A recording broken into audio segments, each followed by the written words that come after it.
Hello, welcome to Miemie's Keepsakes. I'm Arnell. We are here on day 23 of the 100-day project, still doing the mask making projects from Shabby Dabby Doodah. And today we are making hand-stitched fabric ruffles. So that might sound like it's a very difficult thing to do, but it's not. I have here one little hand stitched ruffle and I made a chain stitch on there, and this I just did a back stitch on this one. So yeah, pretty cute. I didn't do long ones. I think I might do long ones. This is a perfect, again, project for using your scraps, number one, and number two, if you want to do something in front of the TV, I think this is perfect. So next thing you're probably going to ask, so what am I going to do with these ruffles? Let's just bring out, let's say, this from yesterday. I mean, if you just add a little, this ruffle is too long, but if you just add a little ruffle onto this, it is decorated and finished and done. Same thing with a tag, or let's grab this one that is a little plainer. But just look at that. It's just, you need a butterfly and it is decorated, if you ask me. So the ruffle just adds a lot of texture. It's a great topper for journaling cards or tags. So, and let me just grab my journal again here. Or just, if you simply sew them at or glue them onto the edge of a page or something like this to hang off the edge of a page, and it can even be, sorry for my arm, a little tuck spot once it's glued down for lightweight things. It's just another thing to dress up your journals. And the other thing I was thinking about is the paper clips that we made. If you leave a little longer tail here to fold over, this can be a decorated paper clip as well. And I think this would be pretty cute on slow stitching projects. So again, these projects kind of build one on top of the other. You make the ruffles today and tomorrow you add them to another project to dress up that project, and it makes that the next project just faster. Like, even I'm just sitting here looking at this and I'm thinking, if you just add a ruffle on here, that is pretty cute too, as a little tuck spot at the end of the page. Anyway, let's start making one. And I'll just so I just store my fabric. You can cut it into strips. Let's just say we want to stop with this here. And I think what I'm going to do is I am going to leave a bit there to fold over a paper clip, and even if I decide not to do a paper clip later on, I can just cut that off, no problem. Well, I was thinking to add some lace to this one. This lace might just be a little too wide for my ruffle. Let me see what else I have in here. This is a very small piece, but we only need a very small piece. Okay, this one will work. Well, maybe we'll do this one second. Let's start with a straightforward one and then go from there. I am sorry, I might have to stop and start a couple of times. Don't look at my needle. This is my favorite needle, but it's already bent. It has a big enough eye to thread embroidery floss through, but it's nice and thin. Anyway, so I'm going to start by just making this kind of into a banner shape again. I just need to tidy this up a little bit. Okay, so let's start making one. I just cut again that batter shape on the bottom. You don't have to, and I'm going to leave a little bit of fabric extra just if I do want to make a paper clip from this. But this one I left the knot on the outside. I actually do like that. I'm going to do that again. If not, then obviously you have to start from this side. I'm going to start on this side because I do want to see the knot. Okay. And so you just fold your fabric almost like a Z shape over and put in your needle. And I'm just using 6 strands of the embroidery floss. You can use less, and just come in from the bottom up, and then you just make the same fold again, so it's like looks like a Z if and just keep going. And so you'll keep doing that.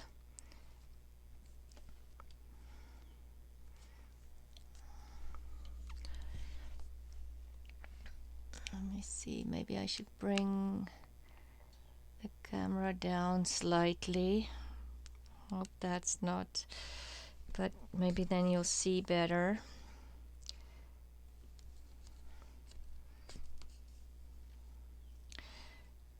Okay.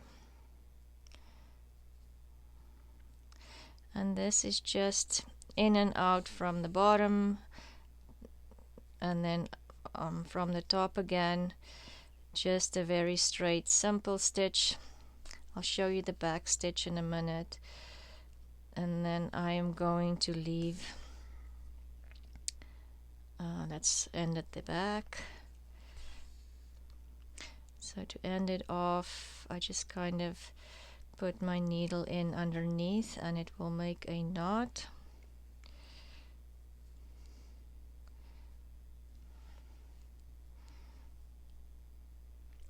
And I want the knot as tight as possible to my fabric, and then I'm just going to go in just on the top layers here just to secure and work that thread so it's not hanging out from the bottom. But I mean, if you want a more rustic, rugged look, then don't worry about it. So as you can see, with the back stitch, it shows more than just this regular stitch. So let's do one with the back stitch. Let's do this one, just so I can show you how to do that one.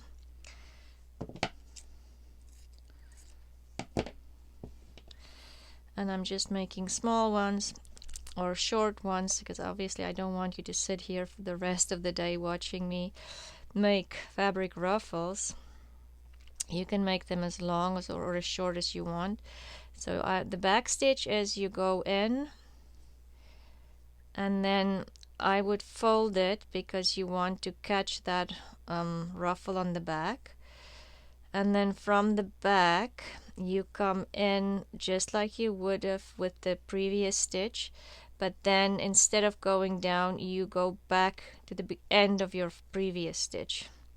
Okay, so you go in, forward, see there's a gap, and then you go back to the end of your previous stitch, and then it makes a straight line. And now I need to fold again. Okay, so I come in from the bottom and I go back to my previous stitch. Oops. Now I want to catch that ruffle again. I go in, forward and then go back. So it's back stitch. You have to go back. Okay, and then we just keep doing that.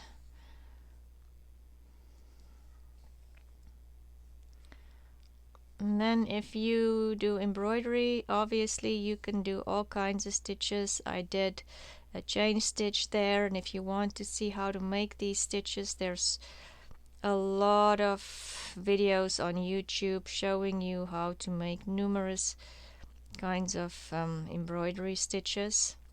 You can make little lazy daisies, you can, you know, embroider flowers on here,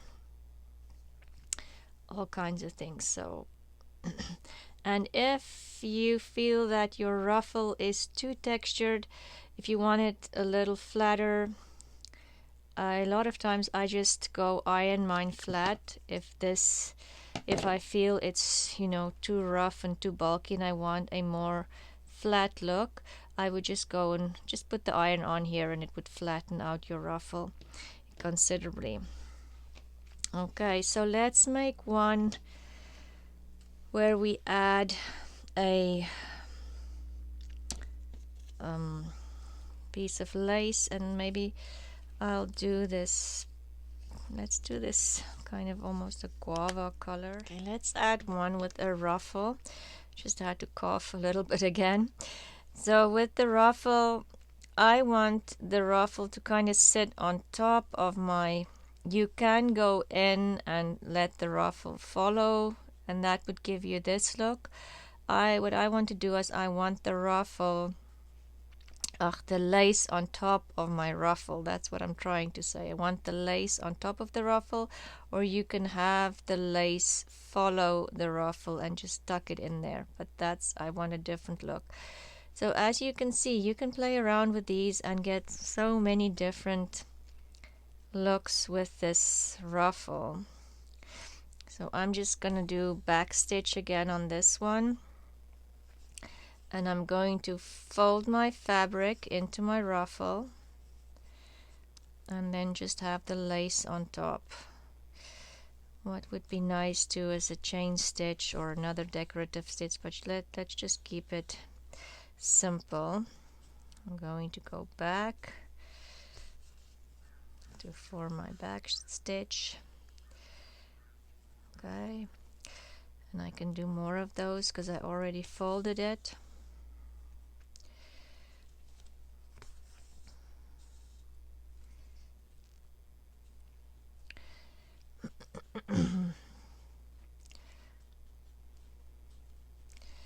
Okay, go in, go back,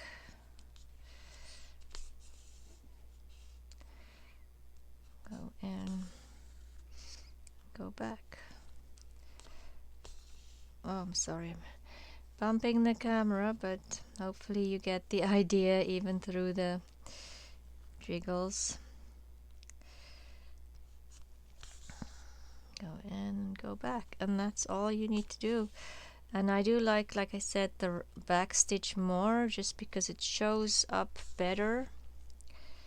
I mean, if you're doing hand stitching, you might as well get it to show up. You know, you can see it.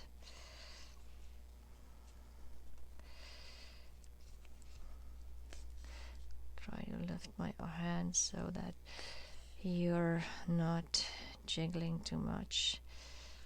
And let's end this one here, and then I'm going to do a banner on the bottom there again.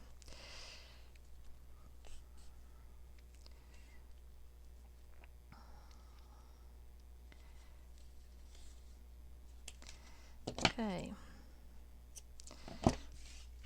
and then let's just cut it into a banner, just so it is an interesting end. Okay, so we only finished a couple of ruffles. You can obviously decorate these more.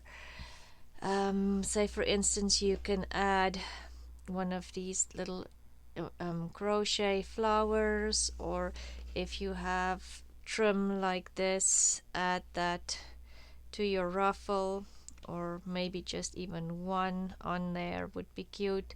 Some buttons, anything else, sequins, if you have small little clusters, but I mean, they are cute just as is.